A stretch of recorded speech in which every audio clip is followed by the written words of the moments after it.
প্রথমবারের মতো নিজের ইউনিভার্সিটিতে কালচারাল সোসাইটির প্রমোশন শুটের সুযোগ পেয়েছিলাম। তবে ইন্টারেস্টিং ব্যাপার হলো বেশিরভাগ জিনিসই ছিল আনপ্ল্যান, আর এই আনপ্ল্যান মুভমেন্টগুলোই পুরো শ্যুটটাকে চ্যালেঞ্জিং করে তুলেছিল। শুরু থেকেই আমাদের কোনো ফিক্সড ফ্রেম ছিল না, কোনো স্পট দেখা ছিল না, তবে মোটামুটি একটা স্ক্রিপ্ট ছিল। তাই লোকেশনে গিয়ে সিচুয়েশন অনুযায়ী ফ্রেম ঠিক করতে হয়েছিল, ক্যামেরা সেট আপ করতে হয়েছিল, সাবজেক্ট কীভাবে মুভ করবে, এবং সবকিছুই ইনস্ট্যান্ট প্ল্যানের মধ্যে দিয়ে যাচ্ছিল। এক জায়গা থেকে অন্য জায়গায় মুভ করেছি এবং চেষ্টা করেছি নতুন নতুন ফ্রেম বের করার, কারণ আমার কাছে শুধু সুন্দর একটা শট নেওয়া যথেষ্ট ছিল না, পুরো প্রমোশনের মধ্যে একটা প্রপার ভিজুয়াল ফ্লো রাখতে চেয়েছিলাম। এর মধ্যে ছিল Q and A, fun questions and dare segment. অনেক কিছু আগে থেকে পারফেক্টলি প্ল্যান ছিল না, তাই পার্টিসিপেন্টদের ন্যাচারাল রিয়েকশন আর এনার্জি অনুযায়ী অনেক কিছুই স্পটেই ক্রিয়েট করতে হচ্ছিল।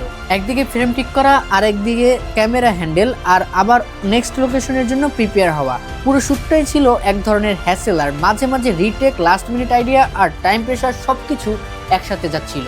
কিন্তু হনেস্টলি এত সব হ্যাসেল, চ্যালেঞ্জ এবং এরপর যখন ফাইনাল আউটপুটটা দেখলাম তখন মনে হলো পুরো হ্যাসেলটাই অর্থ ছিল, কারণ ফাইনাল ভিডিওটা আমার এক্সপেকটেশনের থেকেও বেশি ভালো হয়েছে। Sometimes the best shot are the ones you never plan, and this was definitely one of the shorts. So পুরো ভিডিওটা দেখতে চাইলে ডেসক্রিপশন বক্স অথবা কমেন্ট বক্সে চেক করতে পারো।